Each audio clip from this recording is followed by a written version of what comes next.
মেট্রোবাজার অগ্নিকাণ্ডের পর সমস্ত রুফটপগুলি রেস্তোরাঁগুলি এবার বলতে নির্দেশ দেওয়া হচ্ছে, বেছে বেছে নির্দেশিকা পাঠানো হচ্ছে প্রত্যেকটি যে সমস্ত রুফটপগুলি রয়েছে। এখনও অনেক জায়গায় নির্দেশিকা পৌঁছায়নি বলেও বলা হচ্ছে, তবে নির্দেশিকা এলে বিকল্প ব্যবস্থা গ্রহণে আরজি রেস্তোরাঁ কর্তৃপক্ষের রুফটপ রেস্তোরাঁ বন্ধের নির্দেশ। এবার পুরসভার তরফ থেকেও একাধিক পদক্ষেপ নেওয়া হচ্ছে, একটি বিজ্ঞপ্তিও দেওয়া হচ্ছে। রুফটপগুলো বিশেষ করে এরকম 83টি রুফটপকে রীতিমতো বেছে নেওয়া হয়েছে, বাছাই করা হয়েছে, যেগুলো ছাদের ওপর রয়েছে, আর সেই রেস্তোরাঁগুলিকে ধরে ধরে নোটিশ পাঠানো হচ্ছে। বড়বাজার কাণ্ডে 14 জনের মৃত্যুর পর অত্যন্ত কড়া তৎপর পুরসভার তরফ থেকে এই বিজ্ঞপ্তি দেওয়া হয়েছে, রীতিমতো নোটিশ পাঠানো হচ্ছে একাধিক রেস্তোরাঁ কর্তৃপক্ষগুলিকে। এরকম 83টি রুফটপকে বেছে নেওয়া হয়েছে, তাদেরকে বাছাই করে রীতিমতো তাদের হাতে নোটিশ ধরানো হচ্ছে পুরসভার তরফে। একাধিক জায়গায় পুরসভার তরফ থেকে কর্মীরা তারা সেই রুফটপগুলি ইতিমধ্যেই সেখানে কিন্তু রীতিমতো পদক্ষেপ নিচ্ছে। শহরে ছাদের উপর থাকবে না কোনো রেস্তোরাঁ, রীতিমতো পদক্ষেপ কলকাতা পুরসভার। আমি সরাসরি যাওয়ার চেষ্টা করব, অভিরূপা সাহা রয়েছেন আমাদের সঙ্গে। অভিরূপা, ইতিমধ্যে জানার চেষ্টা করব, গতকালই প্রায় এই কড়া সিদ্ধান্তের কথা বলা হচ্ছে যে 14 জনের প্রাণ চলে যাওয়ার পর একেবারে 83টি রেস্তোরাঁ বেছে নেওয়া হচ্ছে, যাদেরকে একেবারে ধরে ধরে হাতে হাতে এই নোটিশ পাঠানো হচ্ছে। সব মিলিয়ে ছবিটা কি শহরের?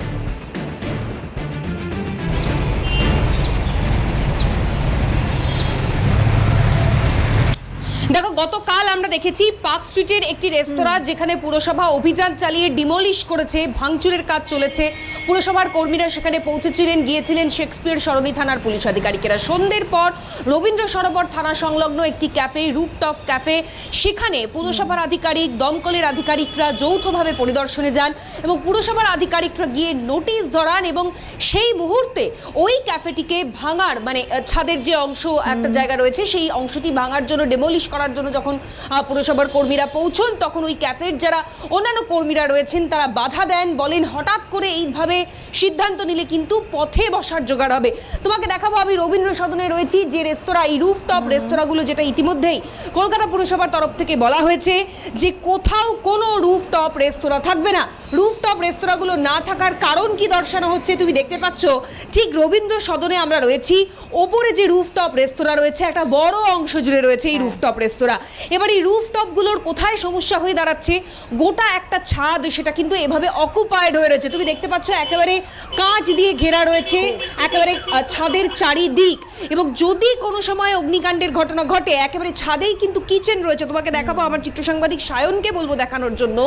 ছাদের এক পাশে একেবারে পেছন দিকে কিচেনের পোর্শন রয়েছে, তুমি দেখতে পাচ্ছ কিচেনের চিমনি লাগানো রয়েছে, একেবারে অ্যাডভেস্টাসের শেড দিয়ে সেখানে একদম ছাদটাকে কিন্তু অকুপায়েড করে কিচেনগুলোকে তৈরি করা হয়েছে। ফলে যদি কোনো সময় আগুন লাগার মতো ঘটনা ঘটে তাহলে ছাদ যেহেতু কমন প্লেস, ফলে কোনোভাবেই প্রাণ বাঁচানো সম্ভব নয়। তুমি দেখতে পাচ্ছ নিচে কিন্তু আরও একাধিক অফিস রয়েছে, ফলে এই অফিসে বহু মানুষজন আসেন, কমার্শিয়াল একটা প্লেস, নিচে আরও অনেক রেস্তোরাঁ রয়েছে। ফলে আগুন লাগলে বা অগ্নিকাণ্ডের সময় জরুরি অবতরণের ক্ষেত্রে কিন্তু ছাদ ব্যবহার করা যাবে না। এটাই এখন পুরসভার কাছে প্রধান চ্যালেঞ্জ এবং মাথা ব্যথার বিষয়, যেটা আমরা দেখেছি এই যে রেস্তোরাঁ অর্থাৎ রবীন্দ্র সদন সংলগ্ন এলাকার রুটস, সেটা কিন্তু পুরোটাই এভাবে ছাদটাকে অকুপায়েড করে তৈরি হয়েছে। এবং গতকালকে পুরসভার তরফ থেকে যে লিস্ট বানানো হয়েছে অর্থাৎ 83টি রুফটপ ক্যাফের যে লিস্ট, সেখানে কিন্তু এই রুটসের নামও রয়েছে। ইতিমধ্যেই রুটসে তারা একটি চিঠি ধরিয়েছেন এবং পুরসভার তরফ থেকে বলা হচ্ছে যে প্রথমেই ডিমলিশন নয়, প্রথমে আগে আইনের চিঠি তাদের হাতে দেওয়া এবং পরবর্তীকালে সময় বেঁধে দেওয়ার পর যদি ব্যবস্থা গ্রহণ না করে এই হোটেল কর্তৃপক্ষ, তাহলে পুরসভার তরফ থেকে ডিমলিশিংয়ের পথে হাঁটা হবে, এমনটা মেয়র ফিরহাদ হাকিম তিনি পুরসভায় বসে জানিয়েছেন। ফলে এখানে এই বিষয়গুলো উঠে আসছে। বিরোধীরা প্রশ্ন করছেন যে বড়বাজারে মেচুয়া বাজার ফলপট্টিতে অগ্নিকাণ্ডের পর 14টি তরতাজা প্রাণ চলে যাওয়ার পর কেন টনক নড়ল প্রশাসনের। অন্যদিকে যারা এই রুফটপ ক্যাফে রেস্তোরাঁর মালিক রয়েছেন, ম্যানেজার রয়েছেন, তারা প্রশ্ন তুলছেন যে দিনের পর দিন, বছরের পর বছর তারা ব্যবসা করে আসছেন, কারোর হয়তো লাইসেন্স, মানে ফায়ার লাইসেন্স নেই, কোথাও কোথাও ফায়ার এক্সটিংগুইশারের সমস্যা রয়েছে, কিন্তু অধিকাংশই সব কিছু রয়েছে, লাইসেন্স রয়েছে, তাদের ফায়ার অডিট হয়। তাহলে আচমকা এতদিন ধরে পারমিশন দেওয়ার পর আচমকা এই পারমিশন বন্ধ করে দেওয়া হলো কেন? তারা তো পারমিশন নিয়েই ব্যবসা শুরু করেছিলেন।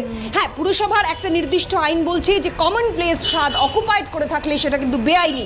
তাহলে যদি বেআইনি হয়ে থাকে তারপরে কেন লাইসেন্স দেওয়া হলো? তাদের কাছে এক্সাইজ লাইসেন্স রয়েছে, ফায়ার লাইসেন্স রয়েছে বলা হচ্ছে।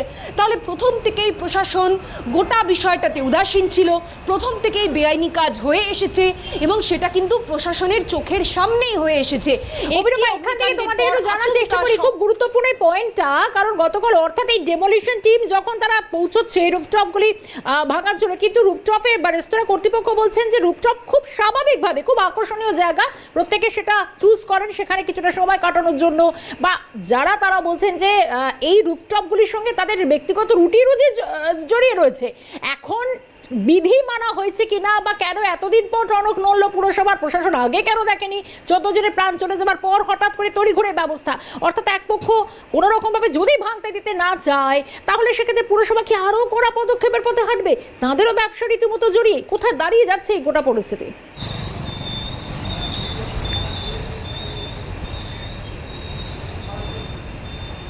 দেখো, গোটা বিষয়টাই এখন একটা অত্যন্ত জটিল পরিস্থিতির মধ্যে দাঁড়িয়ে। শহর কলকাতার 83টি রুফটপ রেস্তোরাঁ বন্ধ হয়ে যাওয়া রাতারাতি এটা অর্থনৈতিক বা ব্যবসায়িক দিক থেকে একটা বড় ক্ষতি ব্যবসায়ীরা মনে করছেন।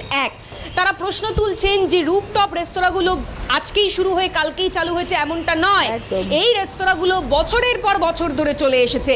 তাহলে এত বছর ধরে চলে এলো শহর কলকাতায় 83টিরও বেশি, মানে প্রায় 90টির কাছাকাছি রুফটপ রেস্তোরাঁ প্রশাসনের চোখের সামনে, প্রশাসনের নাগালে। তারপরে আচমকা এখন যখন ডেমলিশিং এর অর্ডার দেওয়া হচ্ছে, এতগুলো মানুষের রুটি রুজি জড়িয়ে রয়েছে, তারা কোথায় যাবেন?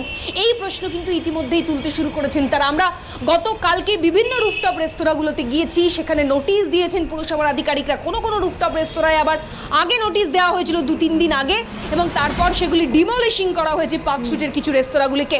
এবার রেস্তোরাঁ মালিক বা এই রুফটপ রেস্তোরাঁর যারা ওনার রয়েছেন তারা কিন্তু আইনানুগ পথে হাঁটতে চলেছেন। অনেকেই বলছেন যে আইনজীবীদের সঙ্গে পরামর্শ করে তারপর তারা হাঁটবেন, যে এটা কতটা জাস্টিফাইড। আচমকাই একটা 10, 15, 20, 30, 40 বছরের ব্যবসা এভাবে বন্ধ করে দেওয়া, যেটা শহর কলকাতার বুকে দীর্ঘদিন ধরে হয়ে আসছে, এবং এটা কতটা জাস্টিফাইড রাতারাতি এতগুলো মানুষের রুটি রুজি চলে যাওয়া। ফলে এক্ষেত্রে দাঁড়িয়ে একদিকে যখন রুফটপ রেস্তোরাঁ প্রশাসনের ওপরে দায় ঠেলছে, রেস্তোরাঁর মালিকেরা প্রশাসনের ওপর দায় ঠেলছে, ঠিক তখনই প্রশাসন তাদের নিজেদের দায়ভার ঝেড়ে ফেলার জন্য একথা বলাই বাহুল্য, রাতারাতি 83টি রুফটপ রেস্তোরাঁকে একেবারে চিহ্নিতকরণ করে দিনের আলোয় গিয়ে নোটিশ ধরিয়ে রাত্রিবেলা সেখানে গিয়ে ডিমলিশিং করছে। এই বিষয়টা কিন্তু উঠে আসছে একেবারে শহর কলকাতা জুড়ে দীর্ঘ 2 থেকে 3 দিন হলো। ফলে আগামী সময় এই রুফটপ রেস্তোরাঁগুলি কোন পথে হাঁটে, তাদের আইনানুগ মানে তারা কিভাবে এগোয় এই গোটা বিষয়টা নিয়ে, সেদিকে নজর থাকবে। কিন্তু এটা অত্যন্ত তাৎপর্যপূর্ণ, তোমাকে আরো একবার দেখাবো, যদি কোনো সময় অগ্নিকাণ্ডের ঘটনা ঘটে তাহলে কিন্তু স্বভাবতই প্রাণ বাঁচানোর দ্বিতীয় কোনো উপায় নেই। তুমি দেখতে পাচ্ছ একেবারে, অর্থাৎ মিছুয়াকাণ্ডের এই পরিস্থিতিতে আর না হয় একদিকে যেমন তৎপর হচ্ছে পুরসভা, অর্থাৎ দেরিতে হলো কিছুটা বোধোদয়, কিন্তু অন্যদিকে রুফটপের মালিক বা রেস্তোরাঁ কর্তৃপক্ষ তারা যথেষ্ট বিপাকে, তাদেরও যে ব্যাপার রয়েছে এটার সঙ্গে জড়িয়ে, এমনটাও বলছেন তারা। আপাতভাবে পরিস্থিতি কোন দিকে যায় নজর থাকবে। অভিরূপাকে ধন্যবাদ।